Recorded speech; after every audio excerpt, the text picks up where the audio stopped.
Planning Commission meeting. This meeting is still being held remotely as it's not practical nor prudent at the time for the commission and its committees to meet in person or pursuant to Minnesota Statute Section 13D.02. In light of the ongoing pandemic, members of the Planning Commission will not be at the regular location, and all members will be attending by telephone or other electronic means. We will begin this meeting by doing a roll call. Sonia, can we do a roll call, please? Commissioner Anderson, Commissioner Baker, Here. Commissioner DeJoy, Commissioner Grill, Here. Commissioner Hood, Here. Commissioner Holt, Here. Commissioner Pantner, Here. Commissioner McMurphy, Here. Commissioner Mitchell,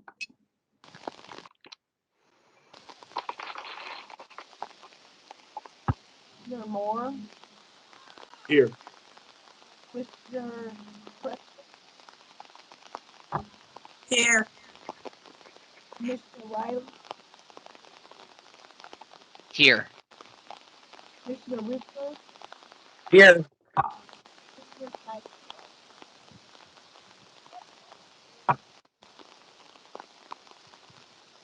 Commissioner Tagia, Here. Thomas, Here. Here. Wood, I'm here, but it's really hard to hear you. oh, I'm sorry, I don't know why. There's a lot of static. Maybe people need to mute. I tried to mute.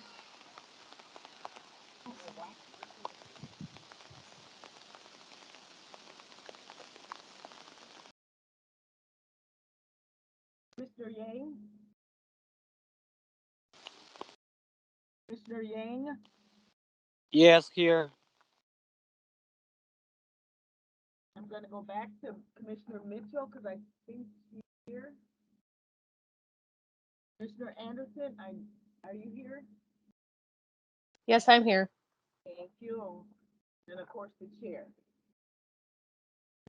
Present, and so we'll move on to the next item of the agenda. I don't have any new announcements at the moment. Moving on to Luis's announcements. Luis, do you have any announcements today? Yes, Chair and commissioners and members of the public. I do have a couple announcements. Good morning. So I wanted to spread the word that PED, Department of Planning and Economic Development, we are hiring for a deputy director position and need help spreading the word. Just a bit about the role. It will serve as the administrative and operations manager for the department, overseeing accounting, real estate, and loan servicing, federal grants management, HR, and public relations.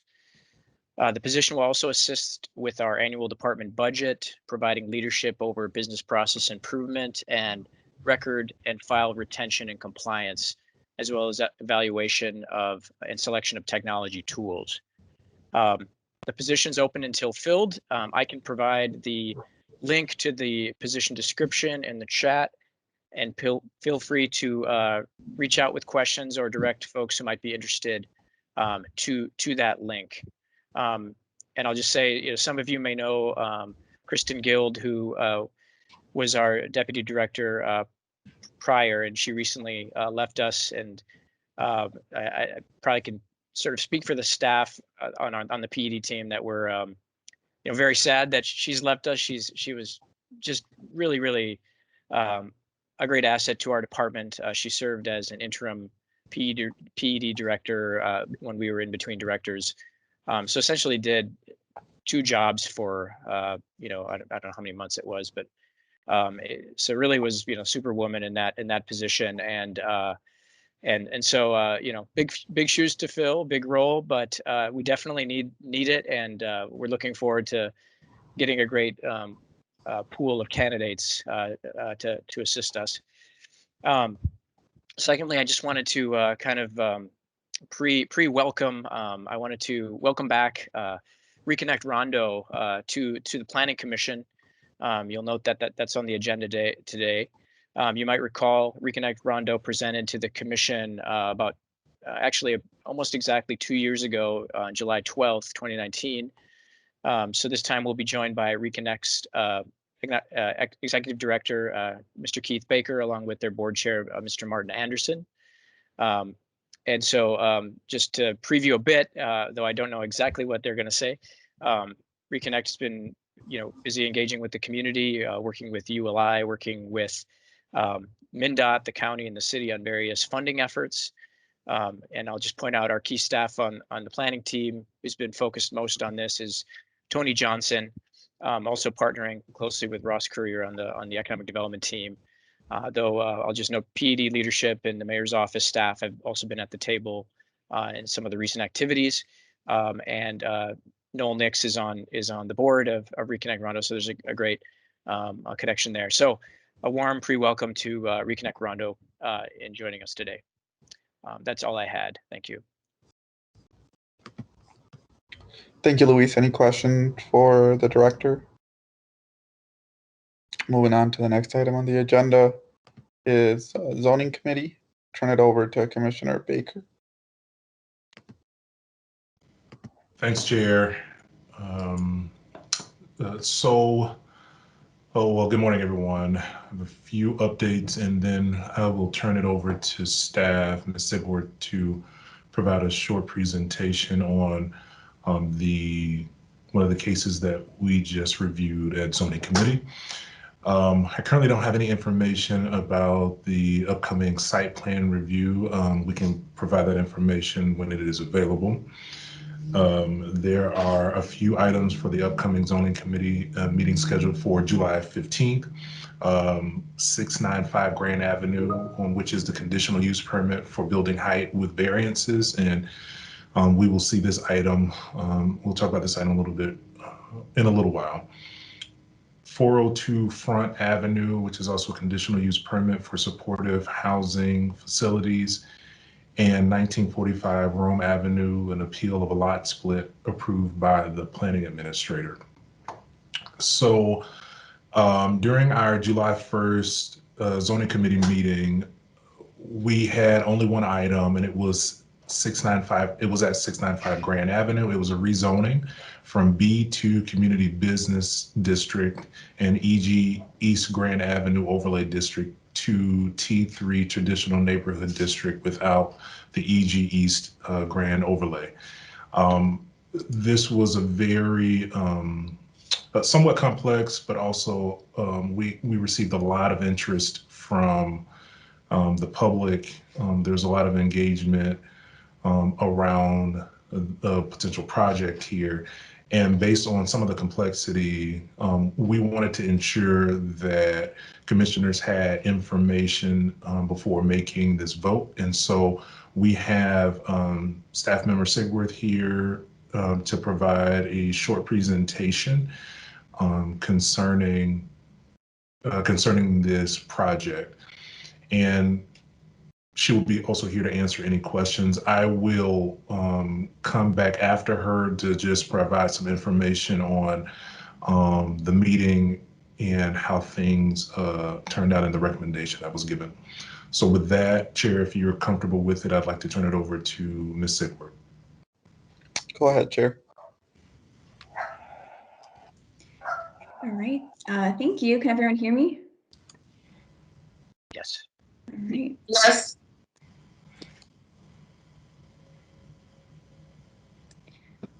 All right, so I'm just going to do a kind of a shortened version of what was presented at the zoning committee meeting to help illustrate the case a little bit more. All right, so here are photos of the current site. It's a large parking lot on the eastern half of the site and a building with 3 restaurants on its western half. The site is on a corner lot in a mixed-use area along Grand, and there are bus routes that run along Grand and Dale. And I also wanted to clarify the historic district questions that came up at the zoning committee meeting. So the property is part of the Historic Hill District, which is a state historic district. and the property was determined to be non-contributing in the 2017 review by Heritage Preservation staff. And this was confirmed by the State Historic Preservation Office. So no EAW or any other review or approvals are needed for being in the State Historic District. The proposal, it's a 5-story mixed-use building with 4 commercial spaces on the ground floor, 80 market rate apartment buildings, 80 bike spaces, and 99 vehicular parking stalls. Here's a proposal of the site plan. You can see the commercial spaces and the parking behind. Here's some renderings of the building. You can see the outdoor seating area along Grand and the prominent corridor entrance here, and the 4 stories of apartments below. And at the next meeting, you will be reviewing the variances in the CUP, so I don't want to focus so much on this building, but you'll be seeing a lot more of it next time. So this is just for the rezoning to T3 without the East Grand Overlay District.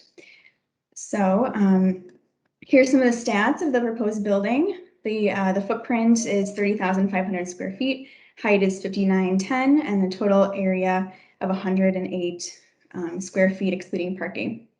The current B2 zoning limits heights to 30 feet and an FAR of 2.0. The current East Grand Avenue Overlay District restricts footprints to 25,000 square feet, the size to 75,000 square feet, and heights to 36 feet for mixed-use buildings. The proposed T3 district allows building heights of 55 feet plus additional height based on setbacks and a conditional use permit and an FAR of 3.0. I wanted to share some information about the background of the overlay district. It was adopted shortly after the District 16 Summit Hill Neighborhood Plan was adopted in 2006, which includes the policies that are part of the overlay district today.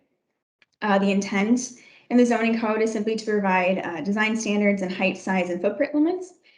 And then from my research, from what I can gather, the original strategy of the overlay was to moderate the pace of development to prevent big box or chain retail and the displacement of independent businesses. So kind of to retain the neighborhood character. All right, so we found that the proposed T3 zoning is consistent with the way the area has developed. T3 is designed for higher density pedestrian and transit-oriented development that could be on sites within an existing neighborhood center and a mix of commercial and residential uses. Grand Avenue is a mixed-use transit street with a mix of housing types and densities and commercial businesses. As you can see in the image, the building height allowed in the T3 district is similar to the heights of the surrounding buildings. There are many that are in the 40 to 50 range. And then there is a taller one, 65 feet tall. So a lot of these don't fit with the overlay district already. The proposed T3 zoning is consistent with the land use chapter of the comprehensive plan. The area is in a mixed use area, which is intended to be the most dynamic areas of the city and provide the highest densities outside of downtown. There are also policies here which are supported, which deal with allowing commercial development fronting arterial streets, which Grand Avenue is designated as in our transportation plan. Also supporting transit sort of density, using land more efficiently, facilitating business creation and retention. All right, we also found that T3 zoning is consistent with the housing chapter of the comprehensive plan.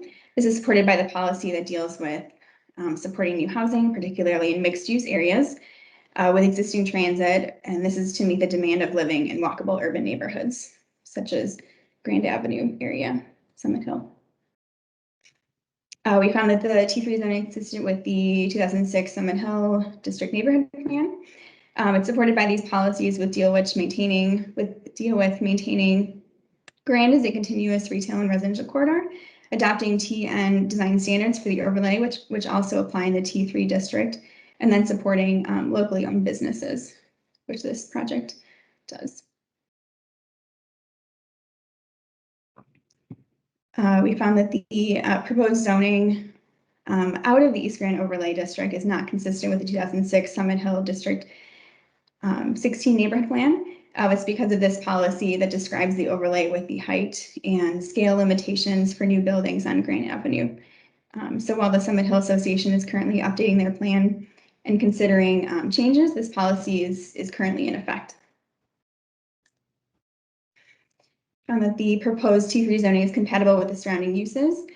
These include retail, restaurants, service buildings, medium density residential on Grand.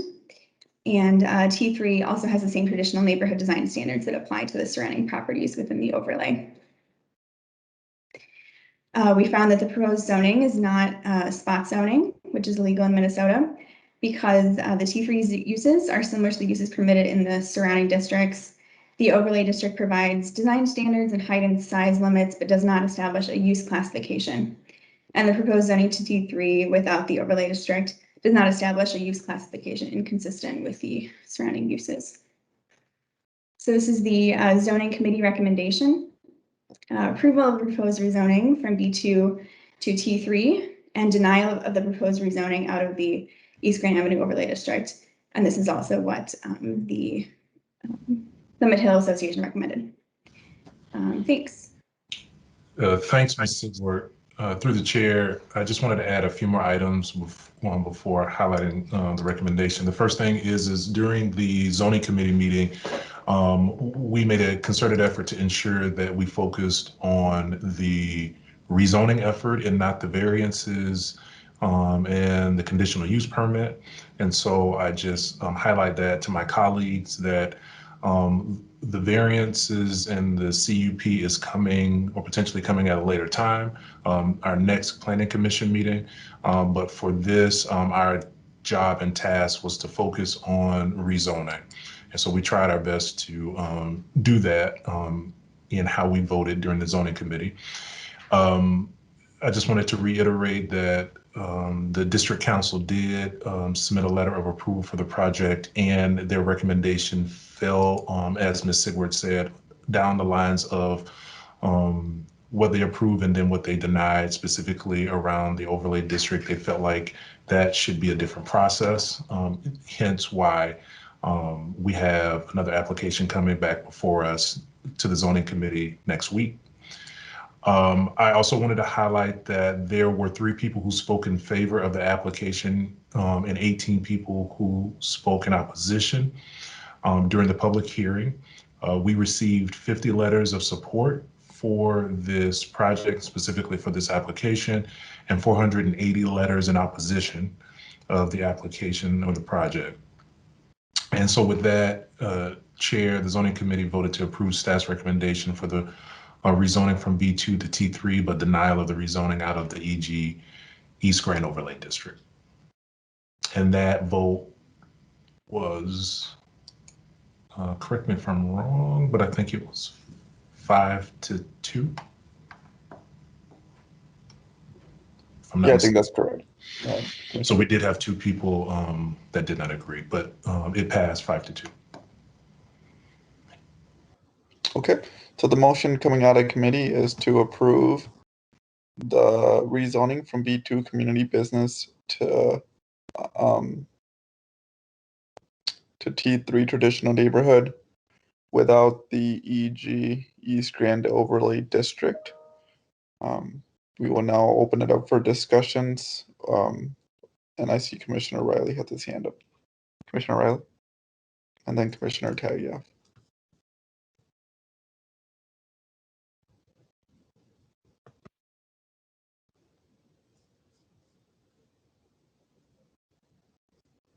Commissioner Riley? Thank you, Chair. Sorry about that. I lost my unmute button. I see that Director Pereira has had his hand up, and I'm wondering if there are questions first before I state the reasons for my vote. I was one of the 2 people who voted to deny. Sure, I'll turn to Director Pereira. Chair and commissioners and members of the public, I just wanted to note that there was some question here in the chat about whether the public comment is accepted today, and I don't know if you wanted to just note that it's not a public hearing today. It's a conversation about the zoning committee recommendation. And, like you said, a chance to ask questions, understand the staff position, understand the committee's position, understand those who voted for and against. So just for folks to understand, I think it might be helpful to point that out. Sure. So today is not a public hearing. The public hearing was held this past Thursday. As Commissioner Baker, there was several people that came, 18 people that came and spoke in favor, 3 or 4 that came, against, and 3 or 4 that spoke in favor of it. Depending on what happens with today's motion, the matter would then go, it might go to city council, and then there would be another public portion at that time.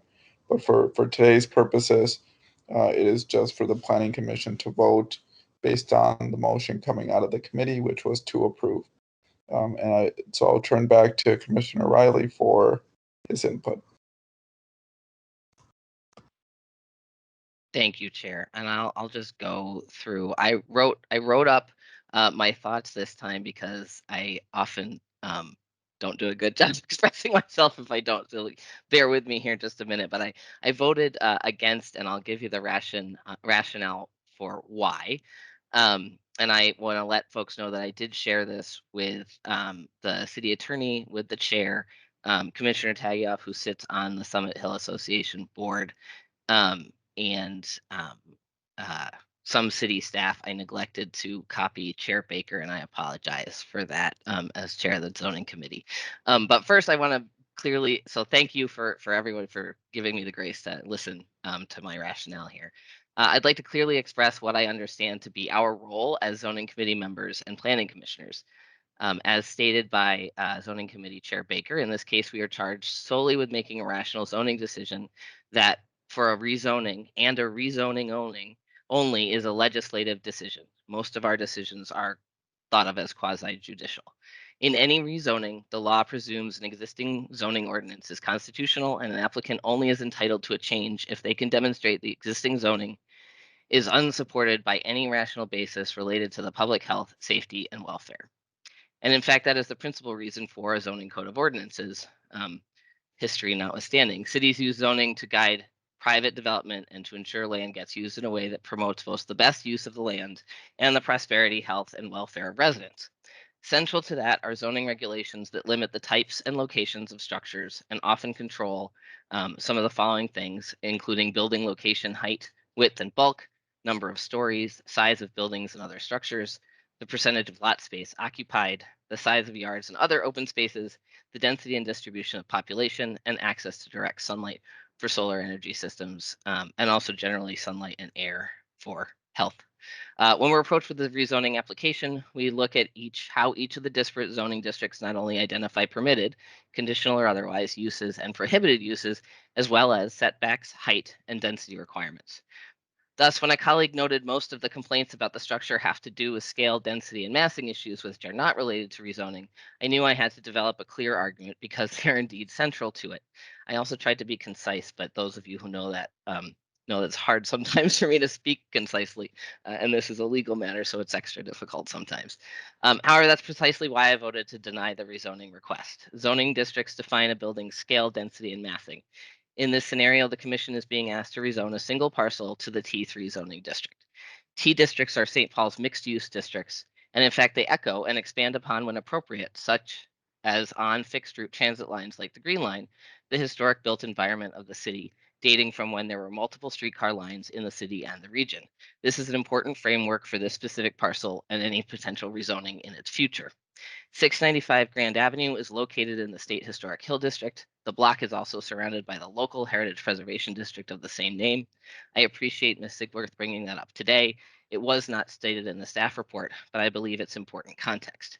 The proposed zoning classification is not reflective of the historic nature of the built environment in St. Paul. The intent of the T3 zoning district, and I quote from the code, provides for higher density pedestrian and transit-oriented mixed-use development. It is designed for development or redevelopment on land on sites large enough to support A, a mix of uses, B, a mix of housing styles, and I'm paraphrasing for time, C, a system of interconnected streets and paths that offer multiple routes for motorists, pedestrians, and bicyclists and are connected to existing and future streets, and a system of open space resources and amenities, etc. The T3 district is also intended for smaller sites in an existing mixed-use neighborhood center where some of the above elements already exist, or in an area identified in the comprehensive plan as a potential urban village site. The above elements may be found within the T3 district or adjacent to it. The intent is that all would be present within a reasonable walking distance. However, this portion of Grand Avenue is not identified as a potential urban village site in the 2040 comp plan. And while the Metropolitan Council offers Route 63 with 15-minute headways, as in a bus every 15 minutes, during rush hour on weekdays, Route 63 is not part of the Transit Authority's high-frequency network. Therefore, this type of zoning in this part of the city is not in keeping with land use policy LU1, encourage transit supportive density and direct most of the growth to areas with the highest existing or planned transit capacity. It is easy to say if you create enough density, Metro Transit will have to respond. However, that's not how justifying increased or changes in transit levels of service work. Many other factors, such as roadway width, potential turning radii, ridership by stop, and proximity to major job and/or housing centers all play into that decision, and it is one that Metro Transit does not take or make lightly. Further, this proposal calls for 99 structured parking spaces dedicated to the 80 rental units, which belies the theory that these residents or diners will be transit users. In cities subject to the Metropolitan Planning Act, like St. Paul, zoning directors must harmonize with and not contradict a city's comprehensive plan. The comprehensive plan is the document from which all other official controls of the city must, according to the Metropolitan Land Use Planning Act, flow. However, this zoning directive is in direct conflict with the city's 2040 comprehensive plan. Policy Land Use 29 states, ensure that building massing, height, scale, and design transition to those permitted in adjoining districts. This cannot be true for this site if it is rezoned to T3. The site will continue to be surrounded, even if temporarily, by an overlay district that restricts heights to 36 feet, and two zoning districts, B2 Community Business, which without the overlay restricts heights to 30 feet, with additional height permitted if it is set back farther than the first 30 feet on the lot. An RM2 medium density multiple family on 3 of the 4 sides, which permits 50 feet plus a conditional use permit to go higher, were it not for the overlay. In fact, the overlay was partially established to ensure context sensitive design in and around an historic district based on design guidelines established by the creation of T districts in St. Paul. And in fact, those who worked on the now woefully out of date 2006 Summit Hill District 16 neighborhood plan established design standards at that time to meet those of the T2 district, a district whose intent is designed for use in existing or potential pedestrian and transit nodes. Its intent is to foster and support compact, pedestrian-oriented commercial and residential development that in turn can support and increase transit usage. It encourages but does not require a variety of uses and housing types, with careful attention to the amount and placement of parking and transitions to adjacent residential neighborhoods. If we are using a 2006 plan as our guidepost, and again, the 2006 Summit Hill Plan is one of only 2 official documents of record for land use planning in that planning district, and therefore all zoning must respond to it. In that plan, as stated in the staff report, these design standards reinforce human scale building characteristics, promote quality in architectural materials, reinforce a pedestrian-focused streetscape, promote underground parking for mixed-use developments, and visually screened surface parking for smaller, single-use developments, and promote signage that is consistent with building architecture and business function and complements the eclectic nature of the avenue. The folks who created that comprehensive planning guidance at the time could have used the T3 zoning language, but chose not to. And I would argue that it is because the potential scale of redevelopment in a T3 district is out of scale with the way the area has developed, out of scale with and not reflective of the historic districts that surround it, and that it is in and is out of scale with the root concept for zoning, promoting the public welfare. I believe that if this rezoning were granted, there would be a substantial increase in traffic in out of the site in an already congestive set of public streets, congested because the widths are such to meet the needs of a pre-automobile society. Increased safety hazards, particularly for children, people with disabilities, and the elderly, and perhaps most importantly, an adverse effect on consistent land use policies and practices.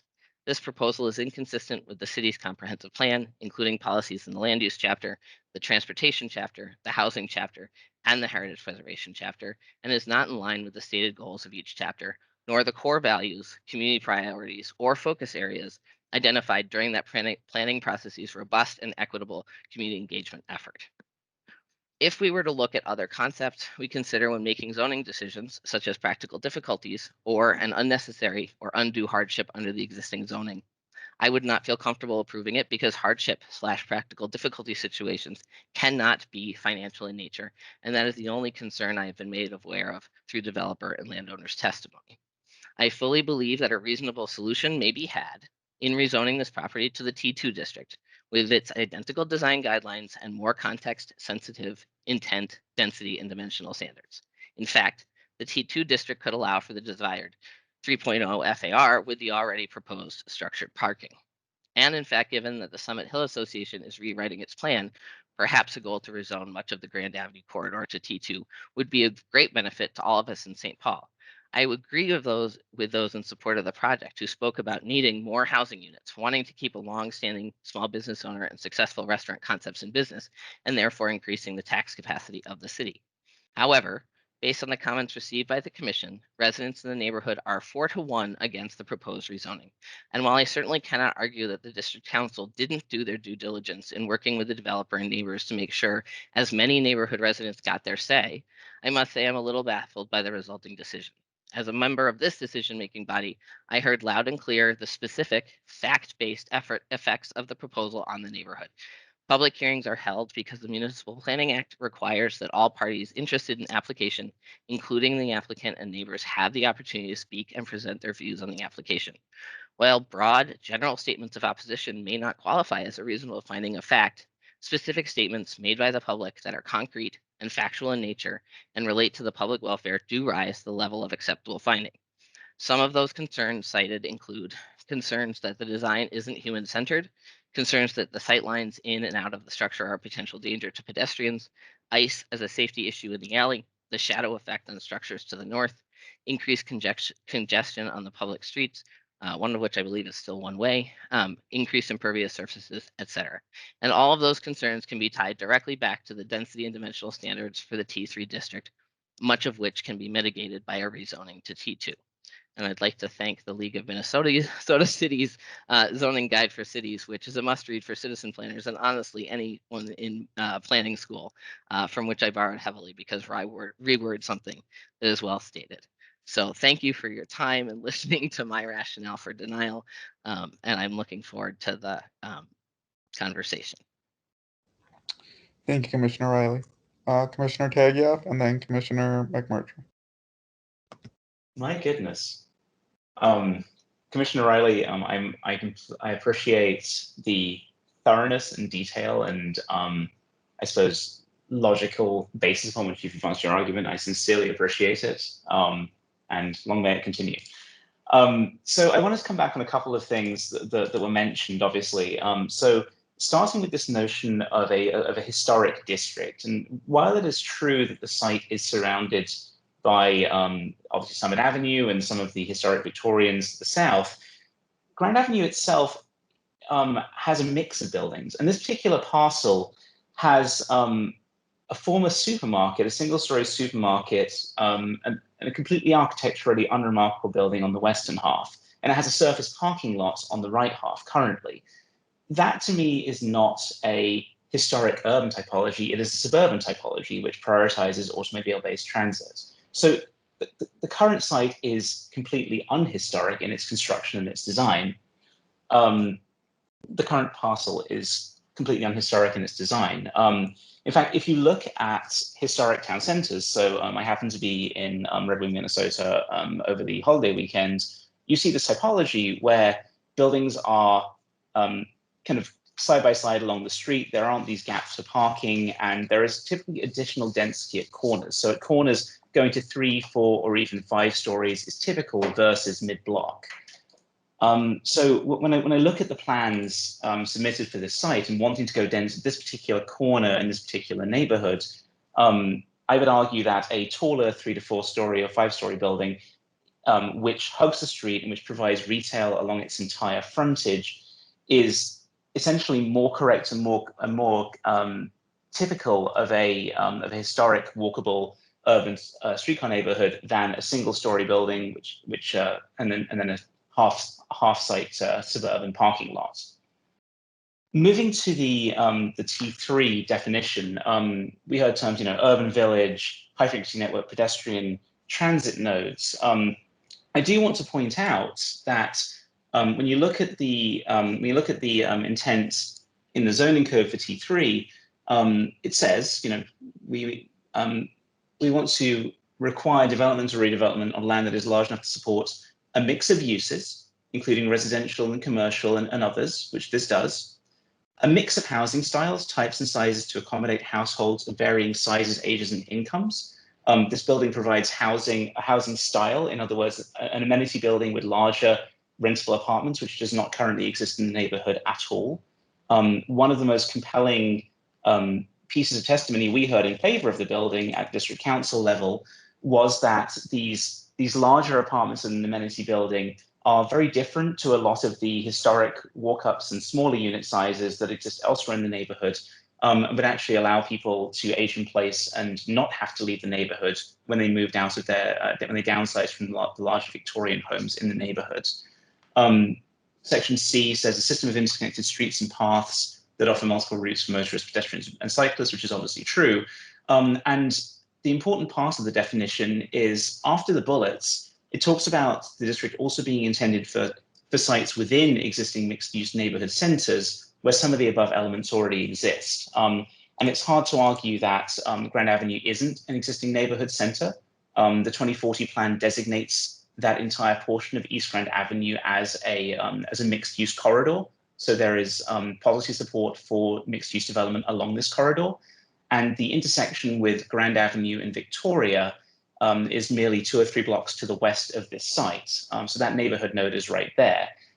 Similarly, when we talk about transit uses, the T3 district doesn't require necessarily that you have to direct development to nowhere except for a high frequency line, but it is right along a bus route. And when you discuss sort of the viability of walking, that our neighborhood has a very high walk score. It is a great example of a walkable historic streetcar neighborhood where it is possible to satisfy a large number of daily needs within a 10 to 15 minute walk.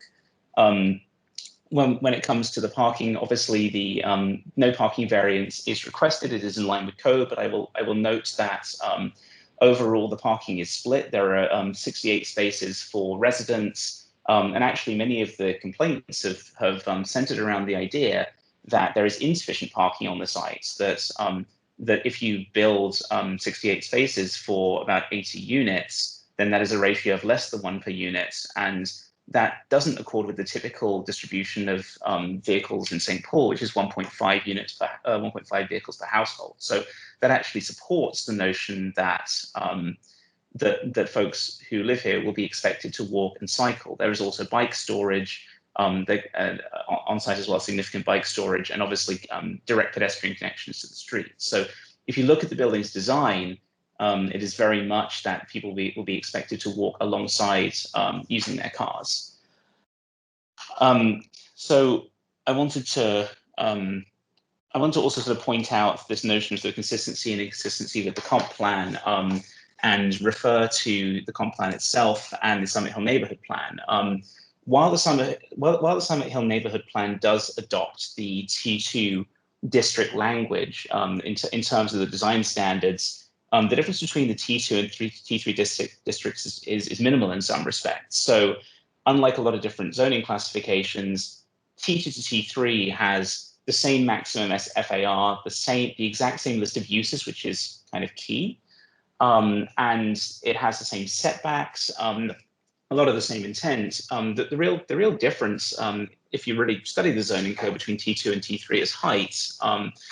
And I mean, the design standards are, again, pretty identical. I think T3 adds one, but essentially, when the Summit Hill Association was attempting to come up with a plan that addressed the entirety of the neighborhood, it would be appropriate to base that plan on T2.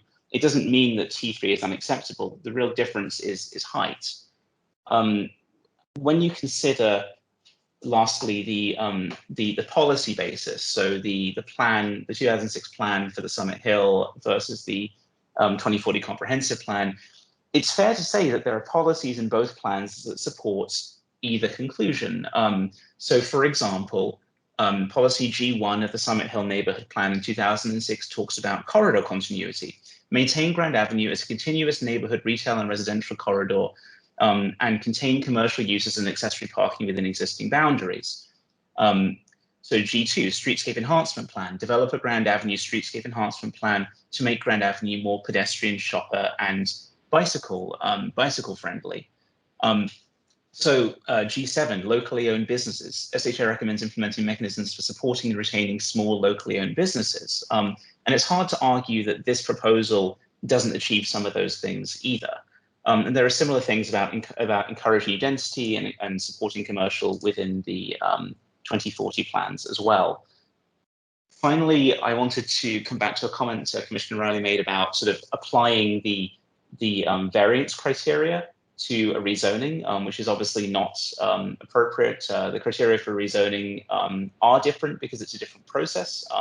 Rezonings are legislative, whereas variance applications are quasi-judicial. So that probably explains the differences. And to refer back to St. Paul's zoning criteria, we look at the compatibility with land use and the zoning classification of property within the general area, suitability for uses permitted under the existing classification, trend of development, and consistency with the various plans. So applying those criteria, you can read Ms. Stickler's staff reports, but essentially the balance here was felt that this does overall merit a rezoning and supports the 2040 comprehensive plan and the District 16 Summit Hill Association comprehensive plan as well. So I will stop there. I think I've talked for quite a long time. Commissioner McMurtry. Thanks, Chair. I just have a really quick question. Knowing that there was such a substantial number of folks within the neighborhood who voiced their opposition to this project, I want to get a better sense of what those conversations have been with community members, and if there are any aspects of this plan that have been adjusted or added to address any of the concerns or ideas brought forward by community members. The short answer is yes. There has been a lot of community dialogue between the developer and members of the district council, and I believe they did when they presented on Thursday, they actually had a list of the items that were changed based on community input. I remember that because at the end of it, I asked specifically why the scale and the size of the project was not something that they tried to redo based on the number of comments by community members. And what they had said was that it was just not feasible for them to go smaller and make the project work. I'll turn to Commissioner Baker or to Ms. Sigworth for any additional input on that.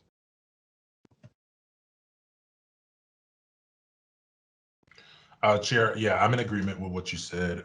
They gave us a list of, I specifically asked what had been changed based on community input, and they provided a list of items that they changed based on hearing from the community. And there were changes when it comes to, as the chair just said, the overall scale size of the project.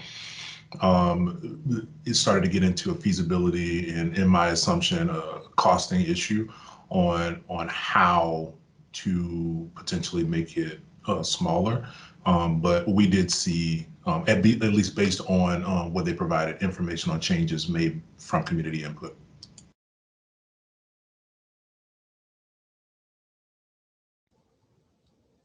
Thank you. Commissioner Grill.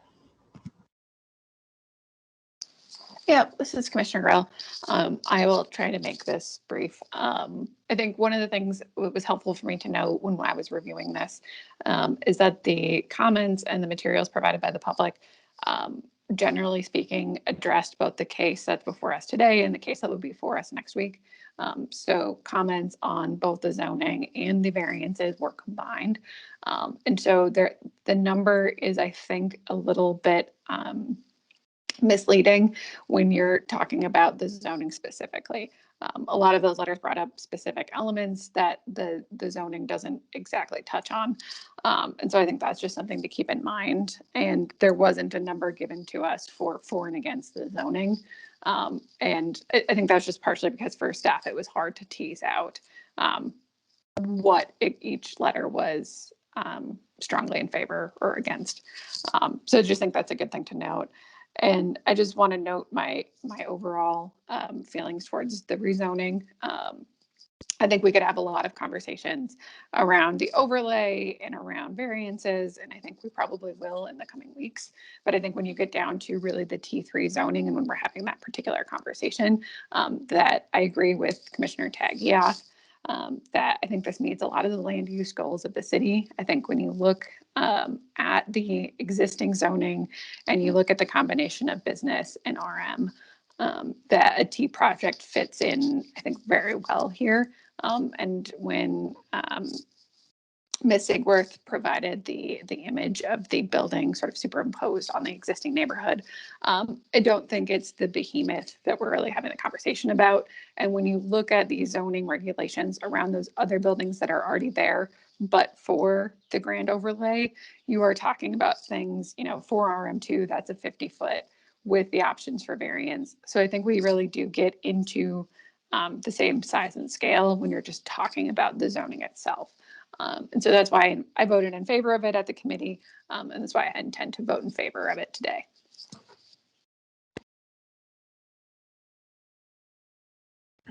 Thank you, Commissioner Grell. I see Commissioner Tagiaff still has his hand up. I don't know if he would like to make another comment or if that's from his prior request to speak after Commissioner Riley. I just wanted to thank you, Chair. I wanted to address the public comment piece of this, and to talk a little bit about sort of what happened at District Council.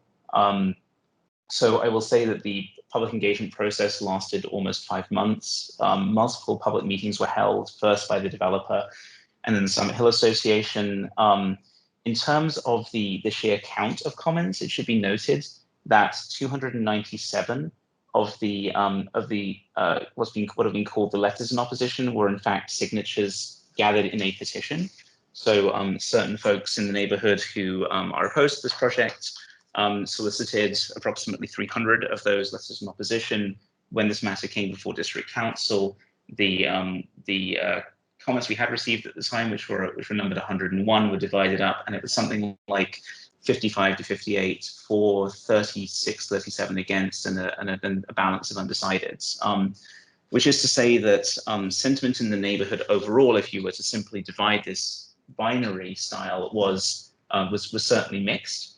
When you dive into those comments and read them in detail, as I have done and as our board has done, and when you listen to them repeatedly over several months, the themes which emerge aren't so binary. There are certainly a lot of concerns about scale, etc., but equally, very few people were opposed to redevelopment altogether. It was a question of, well, if this were a 4-story building, or if there was an affordable housing component. And so there's actually a stronger meeting of minds than might be suggested by the sheer counts. And I wanted the commission to be aware of that. And I would also point out that I think the letter submitted by the Summit Hill Association captures all of these issues really well and discusses them in detail and discusses the sort of trade-offs that were inherent in some of these decisions. So, the board looked very carefully at the concerns that had come in and what had been done to mitigate or address these concerns by the developer.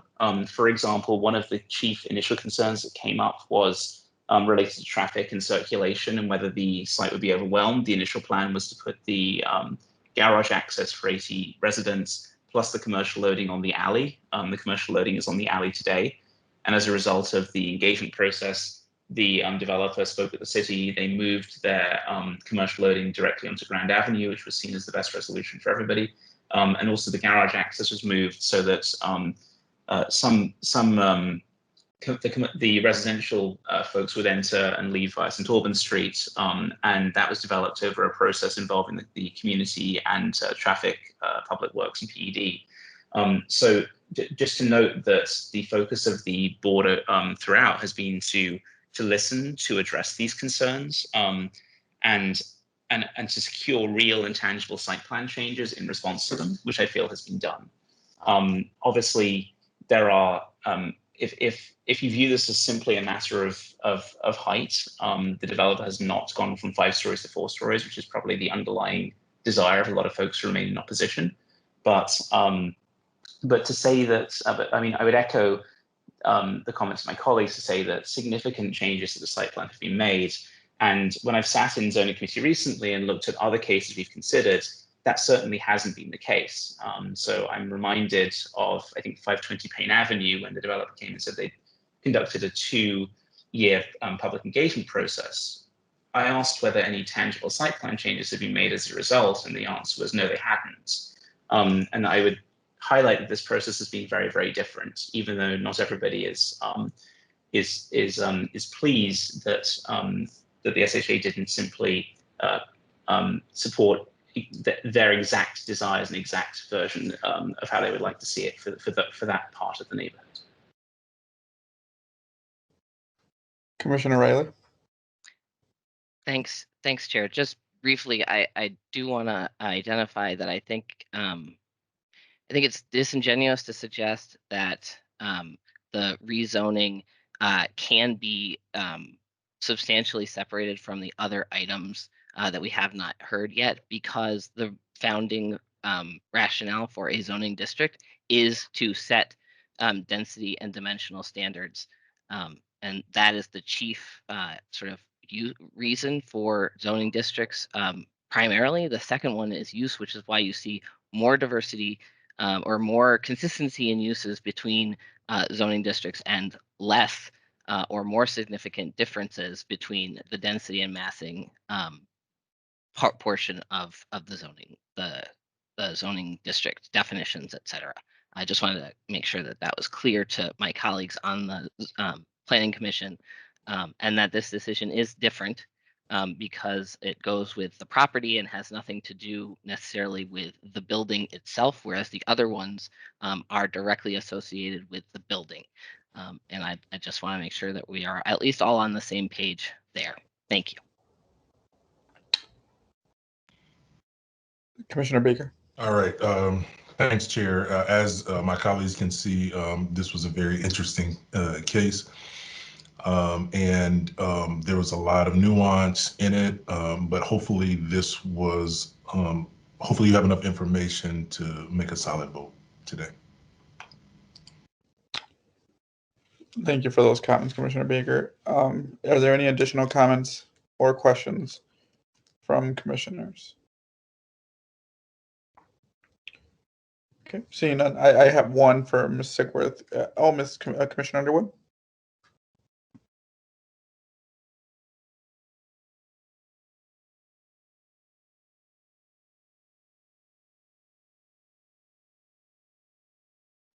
Commissioner Underwood.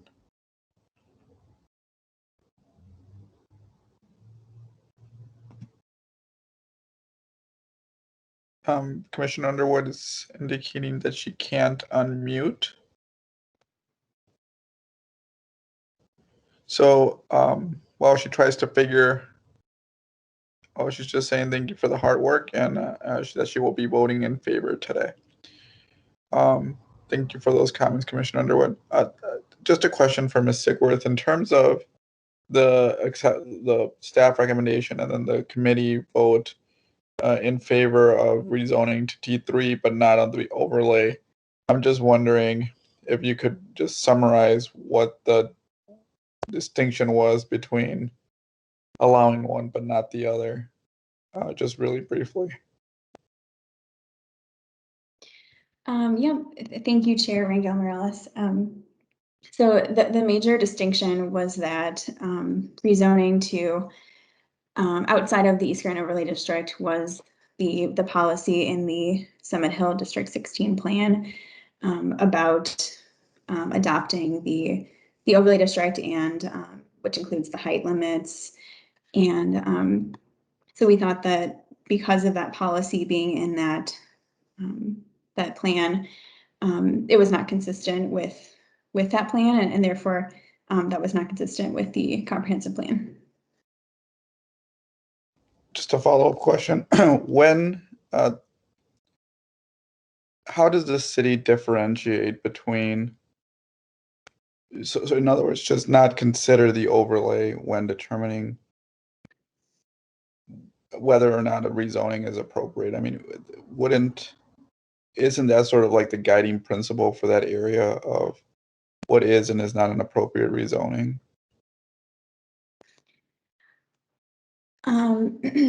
Yes, that's why we take it into consideration, and it's a complicated thing because we still have our underlying zoning, but then this goes on top of it, and because it's more restrictive, it does it is the one that carries forward.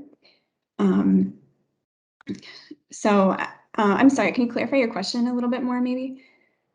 Sure. I mean, my question is just, I found it conflicting to say that we should allow T3 zoning as if this overlay district didn't exist, but the overlay district does exist. And so then the counterpart to that is we approve the T3 based on the regular zoning, but under the overlay, it's denied. And I'm just thinking in terms of that's the entire purpose of the overlay is to be more restrictive. And I understand that they're currently rewriting it, and perhaps the revisions of it will allow for this type of zoning. But if staff is recommending not to allow for the overlay, I find it conflicting to say that it is allowed under the traditional zoning requirements as if there was no overlay. And so I'm just wondering, like, the thought process in the city or your recommendation that said, well, if there wasn't an overlay, yeah, this type of zoning would be allowed, but let's approve it for T3 under that concept. But because there is an overlay, we can't approve it under the overlay portion. Yes, I do understand there's an issue here, and that is why there are kind of two paths to essentially getting out of the overlay district, and one is rezoning to outside of the overlay district, and that we found to be not consistent with the plan. And then the other way is to get out of it with variances, and this is what the Summit Hill Association recommended. And so that is the other path that the applicant is taking, and that will be at zoning committee next week. And so through that, they have to prove that the variance is in harmony with the general purposes and intent of zoning code. The variance is consistent with the comprehensive plan. The applicant has established that there are practical difficulties in complying with the provision. Economic considerations alone do not constitute practical difficulties. The plight of the landowner is due to circumstances unique to the property and not created by the landowner. The variance will not permit any use that is not allowed in the zoning district where the affected land is located, and the variance will not affect will not alter the essential character of the surrounding area. So in order to get those variances to be out, to not have the restrictions of the East Grand Overlay District, they have to, this has to be shown. And it gets even more complicated because there's also the variances consistent with the comprehensive plan. So this is tough, but yes, there are two paths of getting out of the East Grand Overlay District, and then they're kind of going both routes in case the rezoning doesn't work out.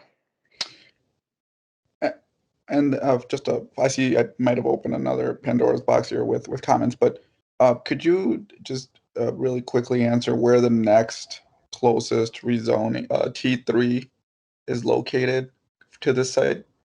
Would it be like on Selby and Dale, or?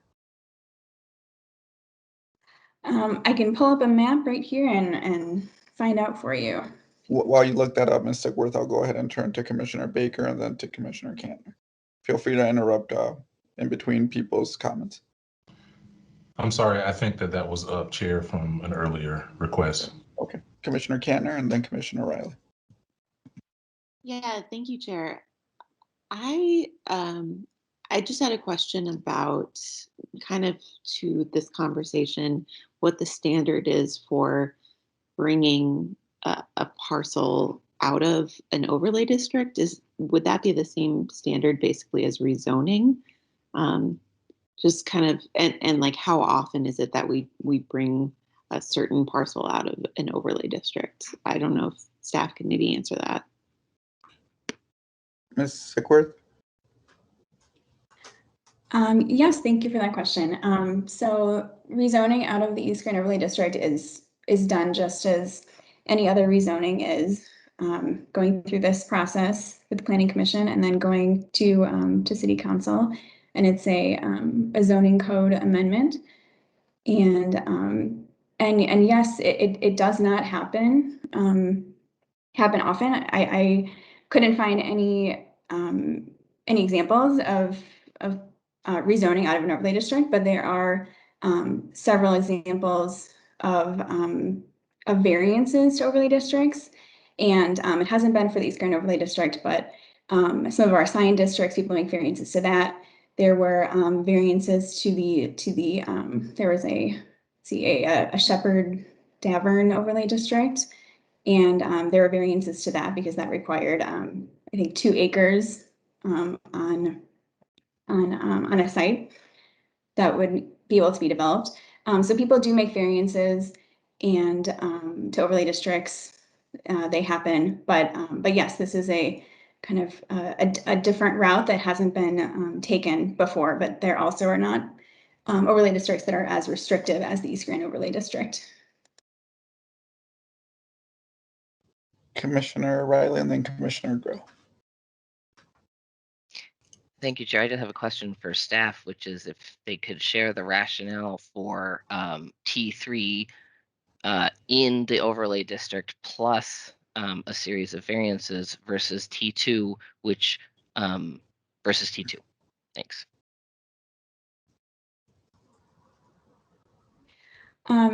Yes, thank you, Commissioner Riley. And just quickly, yeah, the nearest T3 zoning district is at Dale and Selby. So that's just a few blocks north. And the applicant originally had talked about rezoning to T2, but that has height restrictions of 35 feet. And in order to make their building work, they had thought that a greater height was needed, and that kind of bumped it up into the T3 zoning district, which permits heights at 55 feet. So they were already at that height. And in terms of variances, it comes down to the criteria that I said earlier, and the fact that the overlay district is in the Summit Hill District Plan, and they won't be making any changes to that for at least a year. The Summit Hill Association has decided. They said in the recommendation that they would have a position on the overlay district in next June, I believe. So this is another route is through the variances, and so the applicant is going that route, and we are analyzing to provide that recommendation to you. I have a quick follow-up, if I might, Chair. Go ahead, Commissioner. Can you tell me, Ms. Sigworth, what the maximum height allowable with a conditional use permit in T2 is? Yes, hold on 1 second. So it is, it's 35 feet by right. And then let me scroll down here.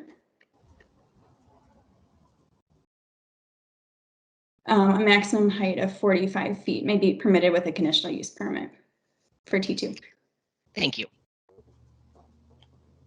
Commissioner Grill. This is Commissioner Grell. I'll give back my time. Okay. Commissioner Tagia? Thank you, Chair. And again, I know I'm taking a lot of air in this conversation. I wanted to acknowledge that. I wanted to come into some of the thinking about the difference between T3 and East Grand Avenue overlay. We live with it every day. One of the things I wanted to note is that this conflict of districts is a normal condition for our neighborhood.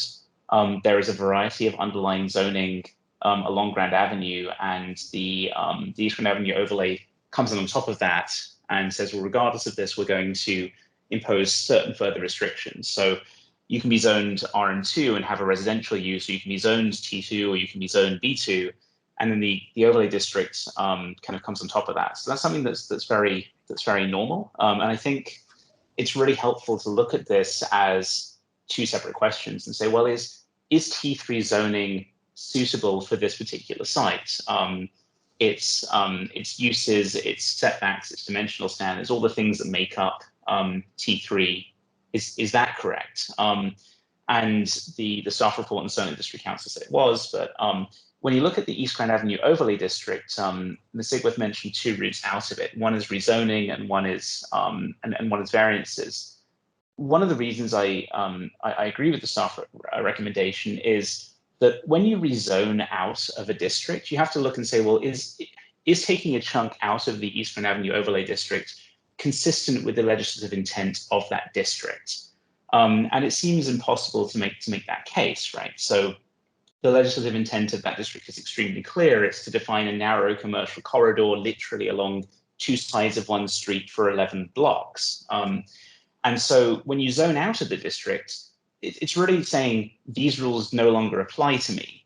And to my mind, that fatally undermines the legislative intent of the district, which is not only in the 2006 comprehensive plan as a visionary statement, but it was adopted as an official control.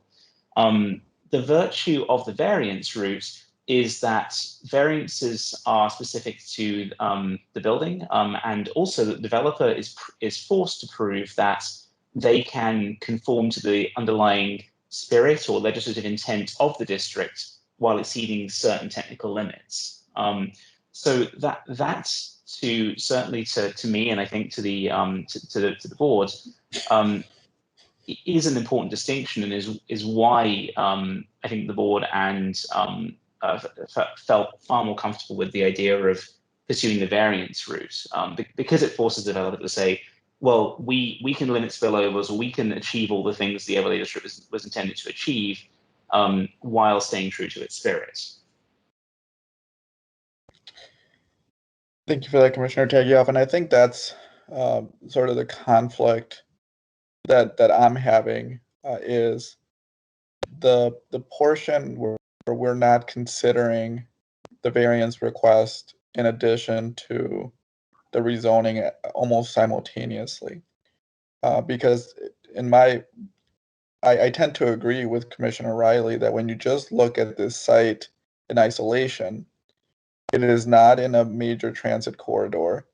In terms of, the nearest T3 zoning is, as Ms. Sigworth just confirmed, in the Selby Dale area, which is, it's close, but it's not immediately next to or immediately nearby.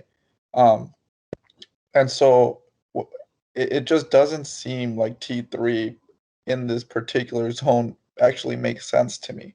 But that's just to me. And I agree that if you were to take the variances, perhaps that becomes less true, but we're not just considering, for me, not considering the variances, it seems like to other commissioners, made it easier to just vote that this is an appropriate rezoning. But to me, because staff is saying, yes, it meets the T3 in the rest of the city, but no, it doesn't meet the overlay district, it sort of does undermine in and of itself, without considering the variances, the overlay district. Now, whether or not I agree with the overlay district is a different question, but the city took time and expense to put this thing in place, and the rezoning in and of itself, in my opinion, does undermine the overlay district.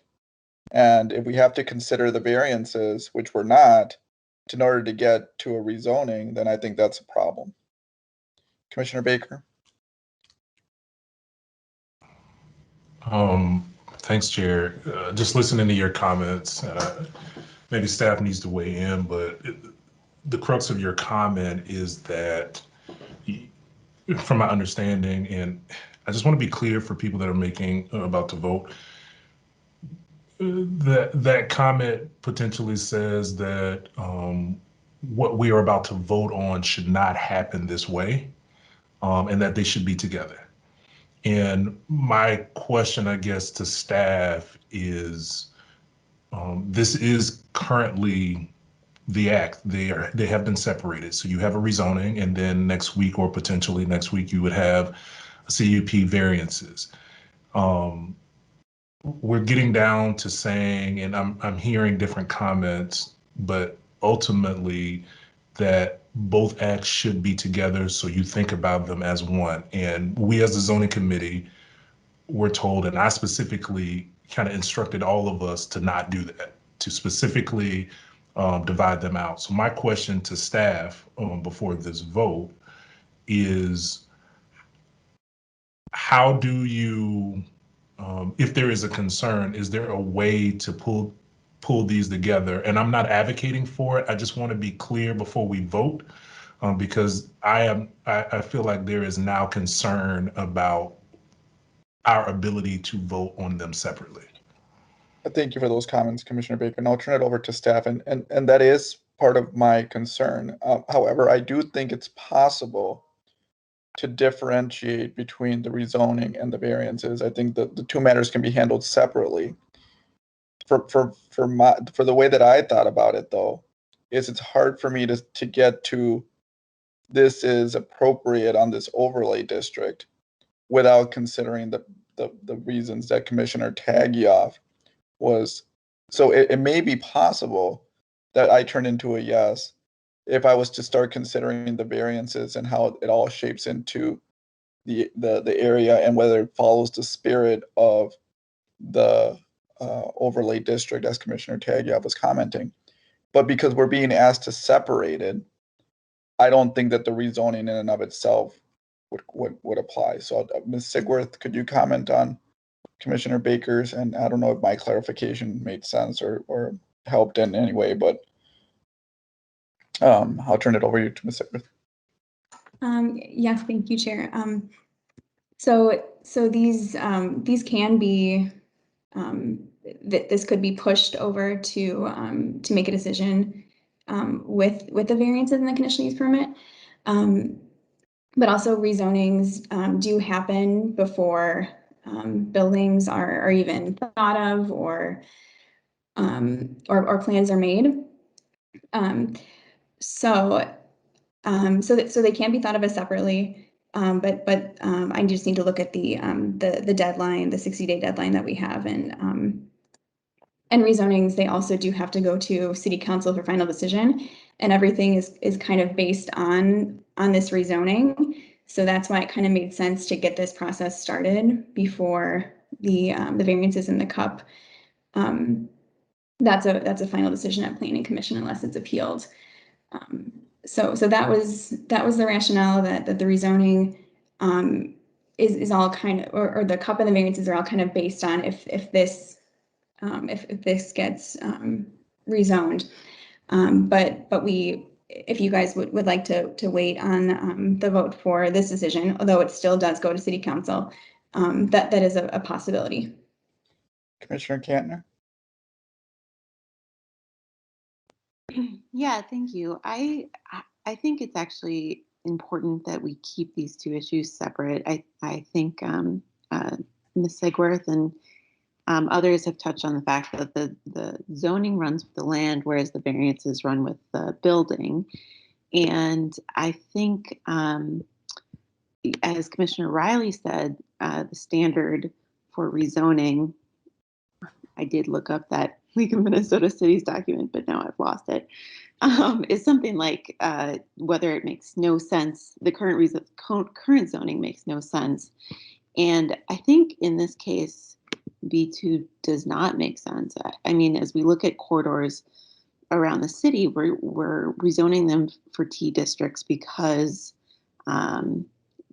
because they're better for pedestrians and because we want these sort of mixed use developments. And so I think there is an argument, regardless of what development is going in, that B2 no longer makes sense for this location. And just in terms of how that interacts with the overlay district, I think, one thing we might be missing in the conversation is right now with B2, they're in a more restrictive zone than the overlay district. If they would go up to T3, the most restrictive would be the overlay district. I don't know if that was clear when what I just said, but I think it does kind of raise the base level of what they would need variances for, and I think it makes sense to kind of keep these two issues separate. Commissioner Cantor, does that document say anything? You mentioned what it currently is zoned, but does it say anything about what is being proposed to be rezoned to? Well, if you have the document up. It doesn't, but I think in this case, staff can't, and correct me if I'm wrong, but staff can't just say, I think it'd be more appropriate for this to be T2, because that's not what's being proposed by the applicant, and the applicant is the one kind of driving this rezoning process. Whereas if we were looking at a full rezoning for the corridor, maybe staff could say, oh, T2 would be more appropriate. Commissioner Baker and then Commissioner Riley, and then I think we can close discussion and take a vote on this. Again, apologize. I kept my hand up. I have nothing else to say. Okay. Commissioner Riley?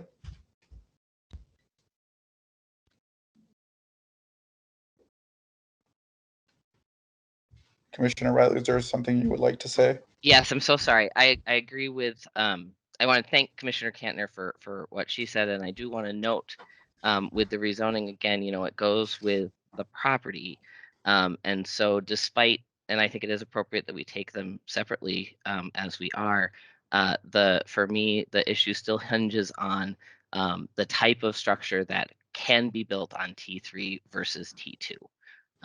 And that's, to me, what is the major difference here, regardless of what happens with the actual structure itself down the road. It's what is possible, not what is probable or proposed or likely at this time. Thank you. Okay. So we'll go ahead and close discussion. I want to thank everybody for your comments and taking the time to review this.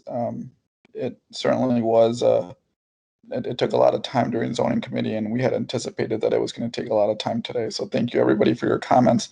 So the motion coming out of committee is to rezone B from B2 Community Business District and EG East Grand Avenue Overlay District to T3 Traditional Neighborhood without the East Grand Overlay District. And I believe it's the motion coming out of committee was to approve the T3 but to deny the East Grand Overlay District. So Sonia, could we please get a roll call on this? Okay, Commissioner Anderson, Yes. Commissioner Baker, Yes. Commissioner DeJoy, Yes. Commissioner Grill, Yes. Commissioner Hood, Yes. Commissioner McMurtry, Yes. Commissioner Said, Yes. Commissioner Presley, Yes. Commissioner Risberg, Yes. Commissioner Underwood. Oh, okay, gotcha. Thank you. Commissioner Riley, No. Commissioner Taggia, Yes. Commissioner Yang, Commissioner Holst, Yes. Commissioner Kantner, Yes. Commissioner Mitchell, Yes. Commissioner Moore, Yes. Commissioner Thomas. Yes. 17-1. Sonia, and I think because it is legislative, I get to vote on this, and I would vote no, so it would be 17-2. So that motion is approved. And we'll move on to the next item on the agenda, which is an informational update from the Reconnect Rondo, update by Mr. Keith Baker, Executive Director, Marvin Anderson, Board Chair of both Reconnect Rondo. Is Mr. Baker and Mr. Anderson present? Are Mr. Baker? Absolutely. Thank you so much, Chair Morales. I appreciate the opportunity to be a part of the presentation, specifically to share an update. I'm going to see if we can get the technology working, and I'm hoping that people are able to see the presentation currently. We can. And just because I don't, oh, Mr. Baker. First, thank you so much for waiting and for being patient while we had that last discussion. But the floor is yours, sir. Thank you so much, Chair Morales and commissioners. I'd like to, at this particular point, turn it over to Mr. Marvin Anderson, who is the board chair for Reconnect Rondo. Good morning. I want to make sure that I can be heard. Can everybody hear me? We can, Mr. Anderson. Okay, great. Yes. Thank you so much. And thank you for that acknowledgement. As a former member of the Planning Commission, I can truly appreciate the idea that, wow, I don't think I could go through another session of the Planning Commission right now. That was a very extraordinary conversation, and I enjoyed it, and it brought back many memories to me. And thank you again for allowing us to come and bring you an update to the St. Paul Planning Commission. I am Marvin Anderson, as Mr. Baker indicated, and I chair the board of Reconnect Rondo. I'm a co-founder of the Rondo Day Festival, and I serve as the executive director of the Rondo Commemorative Plaza and the Rondo Center of Diverse Expression. We want to be sure that everyone knows the pedigree, in a sense, of the members of our board. Mary Kay Boyd, a former educator, is a descendant of Rondo. Nick Kalik, a former St. Paul firefighter and president of the NAACP in St. Paul for many years, is a descendant and a resident of Rondo. Phil Terrell is one of our new young people. He's with an exec with Microsoft. His father is Tyrone Terrell, who worked for several years with the city of St. Paul. Keith Allen is a former resident with Health East. Noel Nix, as was mentioned earlier, is on our board, as is Matt Hill, who is Commissioner Tony Carter's aide. April Lucas is a descendant. Adrian Perriman is a Rondo resident. Margaret Lovejoy is a descendant and a Rondo resident. And D'Angelo Savinskin is a current resident of Rondo. So we have a nice mixture of old and new, young and brilliant young people, some elders like myself, who want to bring to this effort a sense of history, but also an anticipation that will come from the future, and our young board members bring that. We are a 501c3, and we want to right past wrongs and end systematic oppression, and we are involved in the healing of Rondo. And that's real important. We just look at the loss, 700 homes and businesses, home ownership.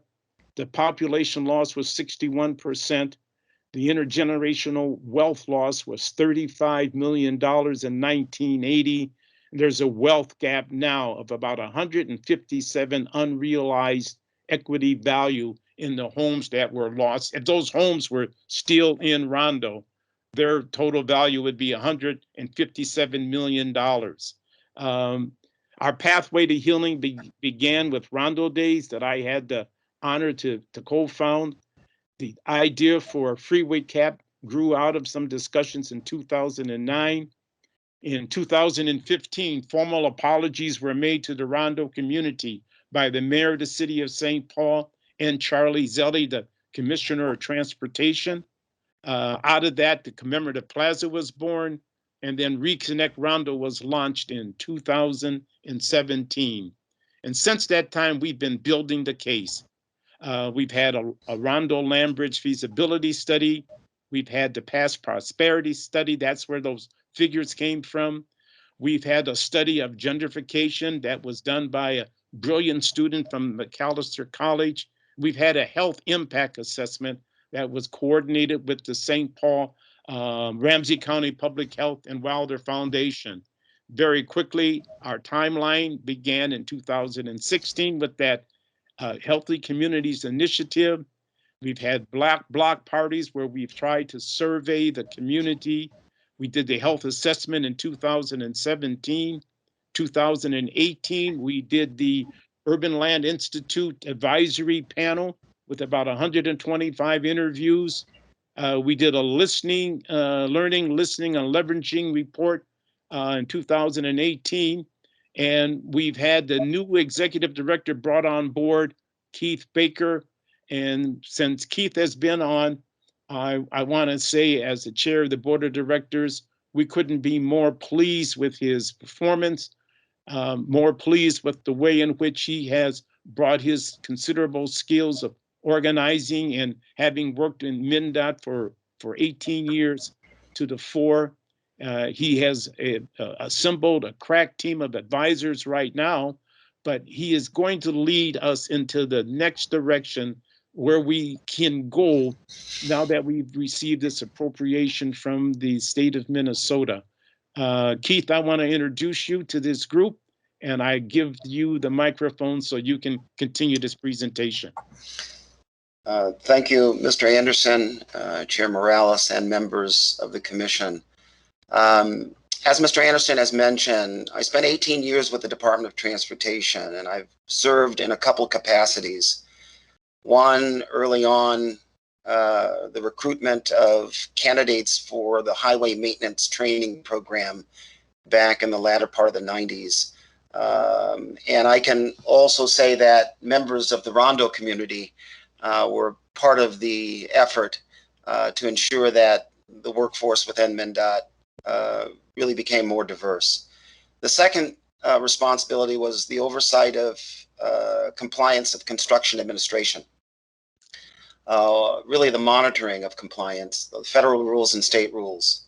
And then third, and prior to my leaving MnDOT in 2015, I was responsible for the consultant contracting, which really entailed the hiring of all engineering and consultant firms, all professional technical activities, a joint powers agreement, jurisdictional relationships, etc. So as Mr. Anderson has mentioned, I really understand intimately the Department of Transportation and the intersection relationships between the organizations, jurisdictions, and also some of the matters that really emerge in terms of trying to ensure that the community has a better understanding as well. So let me get to the mission of the organization, and we've really had quite a long journey to really make sure that we're clear about this proposition. I think as Director Pereira had mentioned earlier, we have not been before the Planning Commission for a couple of years, and so we're really excited because I think what will be illustrated here is a refined and clearer sense of what this proposition is about. So we're leading a restorative movement to revitalize the Rondo community with an asset or a structure, a blank canvas, to reignite a vibrant African American cultural enterprise district that Mr. Anderson has highlighted has been lost or greatly impacted. But to do this, it requires a wide range of individuals and stakeholders, from legislative leaders as well as community-based organizations and the community, in order to kind of move forward in a way that is beneficial and helpful to supporting the quality of life for residents, not only Rondo proper, but also the city of St. Paul, the region, and the state. As Mr. Anderson had mentioned, we had the feasibility study. That feasibility study was really driven by 5 primary goals: neighborhood connections, housing affordability, equitable development, public health and green space, and community leadership. And as part of community leadership, the lens was it must be led by African Americans.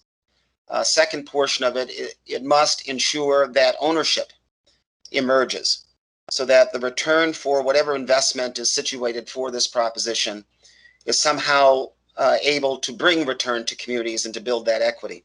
Well, there were 7 concepts that were put on the table early on. From that, we whittled down a particular proposition that resulted in identifying 32 linear feet that met all 5 of the feasibility goals. The other ideas or concepts that came forward were met 3 of 5, but this was the proposition that was able to give us a full complement of what we thought could bring return back and build a sense of prosperity for the community. We have a blank canvas, and the big idea is to replace land. Currently, it is space. The big idea is to celebrate the diversity within the community itself. And the big idea is to be forward-thinking, to establish what can be put in place to bring about greater prosperity and benefit to those even beyond 30 or 50 years from where we are here today. That blank canvas has the potential of having play space, housing, educational institutions, a way in which we focus and lean in on renewable energy opportunities, retail and marketplace for potential descendants and or others, really taking a look at urban gardening, space for the Rondo Day celebration is just one other illustration. But it's also to ensure that we're able to celebrate as one of the 7 cultural destination areas identified by the city of St. Paul. And so we believe that we're right in the sweet spot of hoping that we can support the city's outcome in that regard. So what's the initial breakdown of what we're dealing with here? And I know a lot of people have heard a lot of information about the funding, and we were so pleased. The proposition really brings about $6.2 million. And this is the breakout of the application of those resources: community planning and engagement, assessment and analysis, environmental stuff, master planning, a way in which we can amplify and resource the current community stakeholder ecosystem, and really a focus in on anti-displacement and restorative development modeling. This is a restorative movement, and one that can bring about restoration of an area in a very comprehensive way, in a very holistic way. Certainly, we put forward as part of the feasibility study an analysis of cost. Again, this is a high-level breakdown of the future phases. Again, the bridge and structure itself, the development on top, as well as the design and engineering. We're a bit out from that phase 2 and 3, but it's important for you to see kind of the full picture of our thinking and a full idea of the application of the resources that we've been successful enough to be able to gather from the legislature. So what does it mean in the way of opportunities? New housing, upwards of 576 units. Job creation, it can be tremendous, not only in terms of the structure itself and the building of construction companies, particularly African-American construction companies, but BIPOC construction companies. That's 900 new jobs. It also brings about upwards of 400 permanent jobs. So a total of 1,800 in this proposition can emerge. Certainly the retail and office space, nonprofit and institutional space in total has the potential of being 140,000 square feet. And without question, we have to recognize the increased revenue potential for the city itself and potential growth that is projected. But this is not a new proposition. Land bridges are something that we can find across the country. We know in my former hometown of Duluth, there's a land bridge on 35W as you're heading up towards the North Shore. It's currently a park space, and in fact, most, if not all, bridges throughout the country are parks. There are a couple of examples where there is retail or commercial space, but nowhere in the country is a proposition being put forward like Reconnect Rondo is proposing. But we know that public funding becomes very, very important.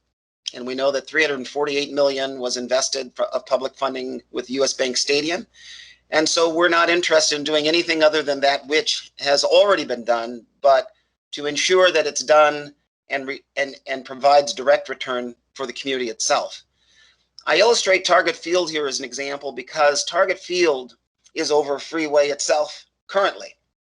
And so when we think about what is familiar, what precedence has already occurred, we recognize that this is something that can happen also. When we also consider the investment in these two propositions and others, oftentimes we have to ask ourselves, where's the direct line connection of benefit to a neighborhood? And so the investment that we're proposing and that we have proposed is to ensure that whatever the investment is in the public, that there is similar return, more direct return to neighborhoods and communities in this proposition. So with that, we know that we have a 4P proposition that we're brainstorming currently: public, private, philanthropy, and people. The people side becomes very, very important because this is restorative in nature and must bring return to communities. Community and neighborhood folks need to have mechanisms by which they can invest. That's part of generating wealth for community members, and the model that we're putting forward really should be something that takes the various streams and colors of money and makes that the transactions happen in an easy way, that we ensure that transparency, cooperation, and accountability exists, that we can establish in the public, private, philanthropic, and people space a common framework of measuring success, and that we're able to have various stakeholders at the table understanding expectations and an aim towards direct community benefit. Let's take a look at our milestones just for a moment, because we've been on quite a journey. This, as Mr. Anderson had indicated, began back in 2016 with Reconnect Rondo being formally launched in 2017. We've conducted a wide range of studies. We know that there's a path that MnDOT currently is engaged in that really falls along the same continuum. We're now in 2021. Where we've requested the 6.2 million from the legislature. And we're moving forward at this particular point in various levels of partnership around the planning process. We can't anticipate knowing exactly when the construction will begin, nor the operations. We do know that we are trying to position this in a way that we're always staying ahead. This is a marathon, and we continue to push forward in identifying a more definitive schedule, and I'll get to that in a little bit as well. I wanted to really illustrate kind of the timeline of activities that Mr. Anderson began.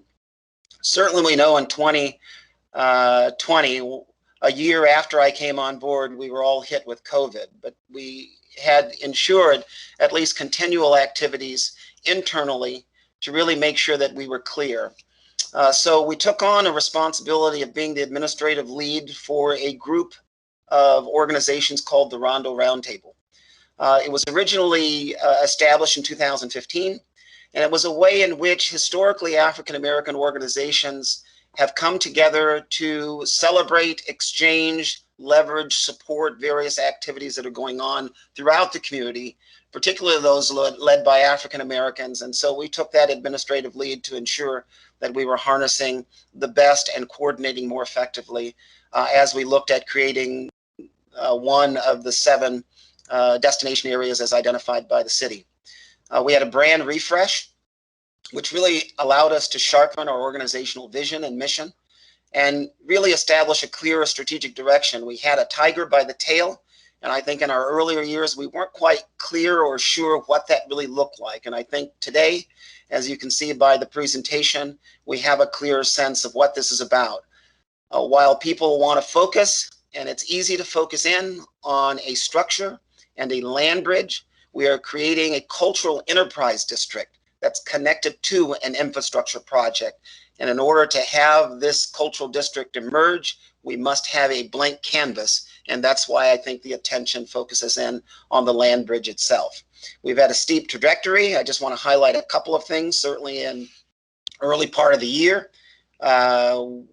we testified before the Minnesota House Transportation Committee That was when the trajectory of activity around media, we've been in the media cycle for the last 6 consecutive months. We put forward 2 bills. One, again, we were successful. The other was a bonding bill that really was intended simply to set the stage for bond request in 2022. It may be pushed to 2024. As we begin to go through the process of planning, we'll have a better idea of what the timing of that might be.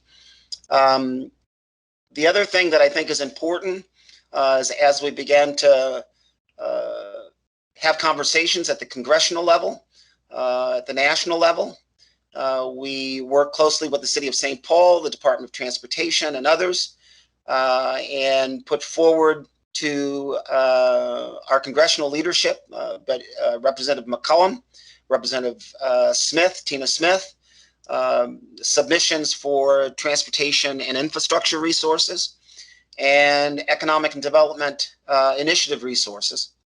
And to date, we have been successful not only at the local legislature with 6.2, but we have also been informed that our proposal is also meeting with great enthusiasm and have recently had the congressional passing at the House of $5.2 million to help support, again, many of the things that I've already previously identified. In terms of community engagement activity, in April, we forwarded out about 9,000 postcards to invite folks to participate in May activities, 1-hour Zoom sessions to kind of get updated because we needed to reintroduce ourselves, cumulatively having 120 folks participating, June 2nd through June 3rd. We had community benefits workshops, and these were a commitment of 40 people over a 2-day period.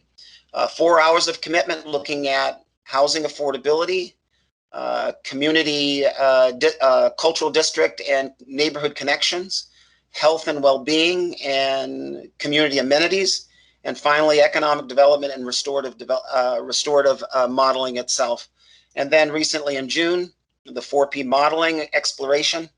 Again, this was building up, getting community voice in hopes that we were able to create input and have a model, at least ideas of a model established where we could ensure that return of benefit gets to community.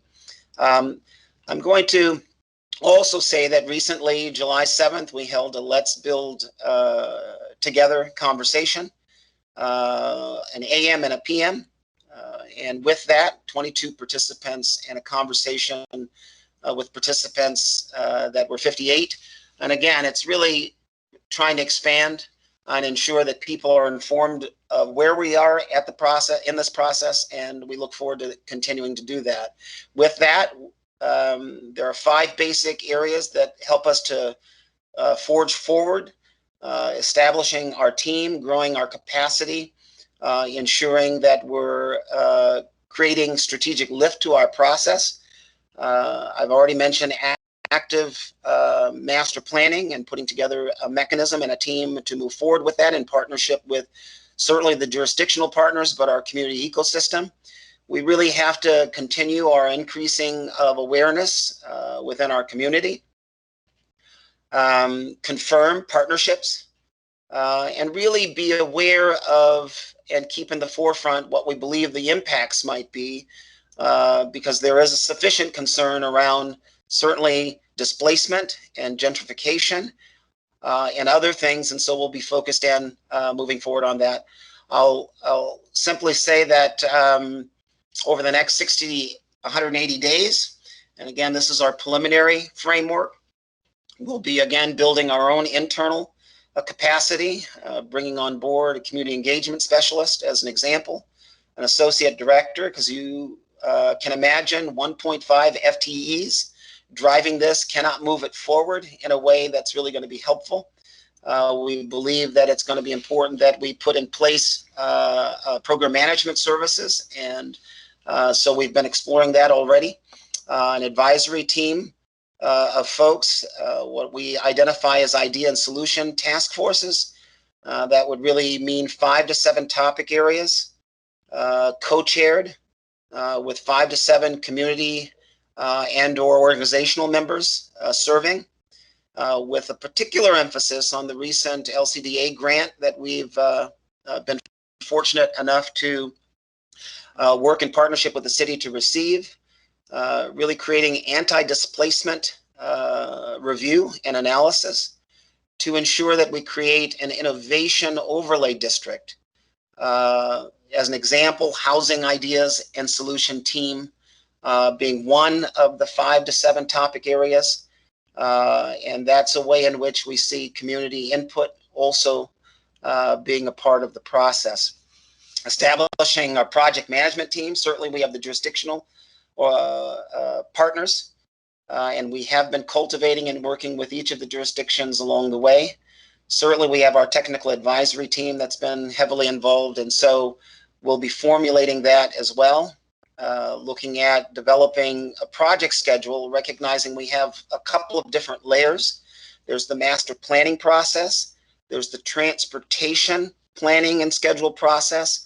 There's the development that goes on top of the structure, if that were to occur, as well as community programming. And so we're looking forward to establishing those deeper conversations in the next period of time as indicated above. And then formalizing the partnership, I did indicate the Rondo Roundtable. The Rondo Roundtable is preparing currently to sign memorandum of understanding between those historical organizations, and we'll be moving forward to continue to build that. I had also indicated amplifying and resourcing the community ecosystem because we recognize that Reconnect Rondo does not provide the direct service. But we know we have an ecosystem that does that, whether we're talking about economic development, job creations, housing affordability, and other areas. And so we're looking forward to amplifying that work and resourcing that work moving forward through partnership.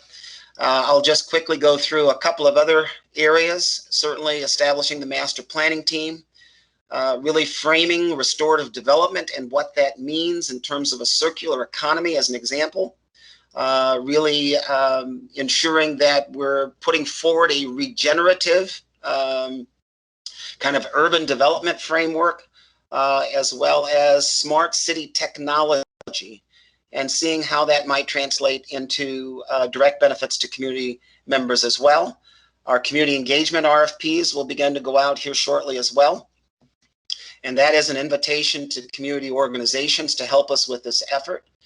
Next step, again, the 4P financing mechanism, really taking a look at impact studies moving forward, establishing a fund development team, and identifying potential anchors that might have interest. It could be an educational institution, could be a public institution such as a library, etc. Who are the current stakeholders that we have? Well, I want to really emphasize that it takes all of the elements in order to move this proposition forward. And so the resources that we received are going to help us move forward in a more exponential way and clearer way. So we have a board of directors. I had mentioned establishment of the project management team, the technical advisory team we have in place, the jurisdictional organizations are tied in, the funding community, which has supported us to this particular point, and we're very pleased for that support and helping us to get to where we are today. I've mentioned the community ecosystem and the stakeholders that exist. We have pro bono services that are looking at land use issues with us. Dorsey Whitney is serving as that role, and I've mentioned the Rondo Roundtable. But the idea and solution teams or task forces is something that currently we'll be moving forward with to build. And we believe very, very fundamentally that a youth council must be established as well. Those will be integrated into the diagram that are here. It's work to be put forward moving forward. So at this particular point in time, certainly want to field whatever questions that people might have. Appreciate the opportunity so much to present this.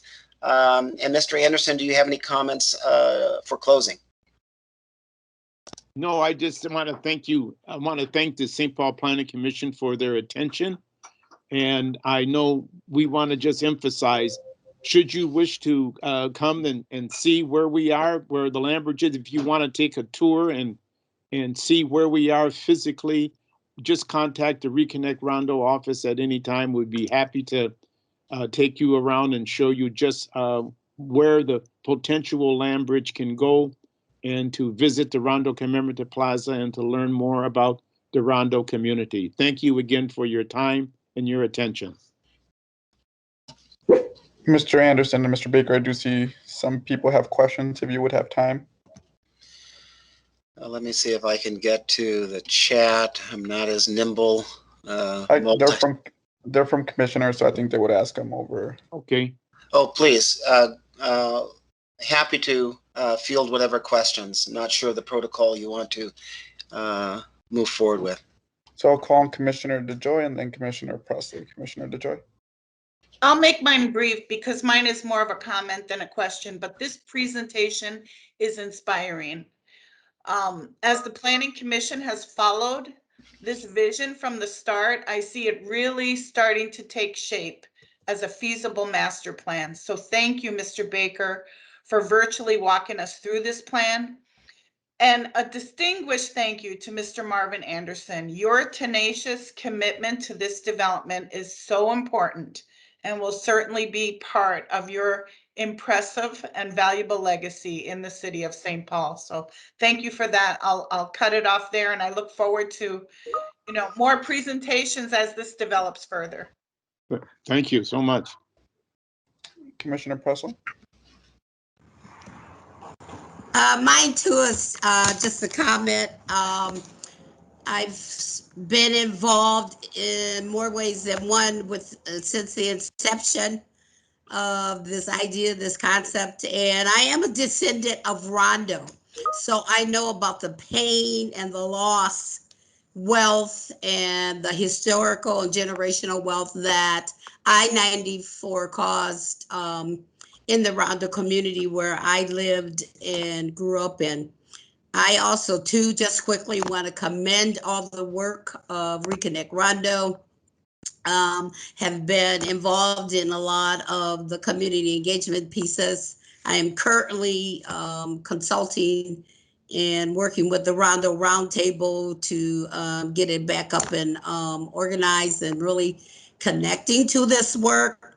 And as a descendant, I see a chance for healing for our community. I see a chance for really preserving the historic importance of the Rondo community, the whole restoration also, and really addressing the injury and the disrespect to Black people that lived and worked in the Rondo community. So I am disclosing that I have a very self-interest in this project being successful, and thank you to my fellow commissioners for allowing time to bring you up to speed. That's it. Any additional questions for Mr. Baker or Mr. Anderson?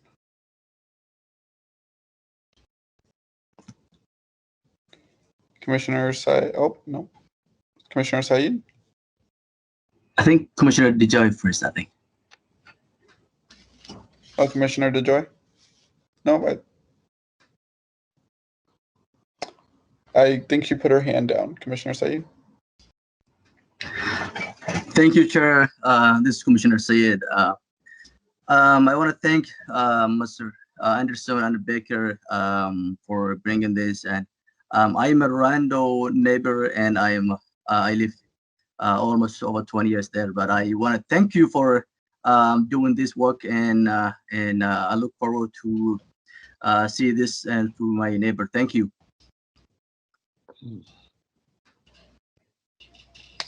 All right, with that, Mr. Anderson and Mr. Baker, I think I want to thank you for taking the time to provide us with an update. As Commissioner DeJoy said, we have heard from you from the very beginning, and it is really inspiring to see the project develop as it has. So we wish you the best of luck and look for future presentations from you and updates on the progress that you've made on the Reconnect Rondo project. Thank you, Chair Morales, and appreciate the opportunity to present, and we'll look forward to updating you as things progress. Thank you, sir. So we'll move on to the, excuse me. We'll move on to the next item on the agenda. And I believe that would be, bring up the agenda here.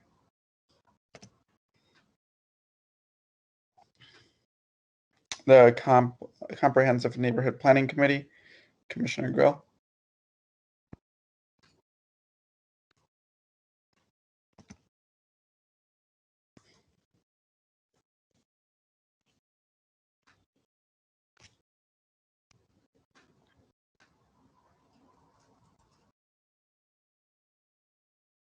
Commissioner Grill.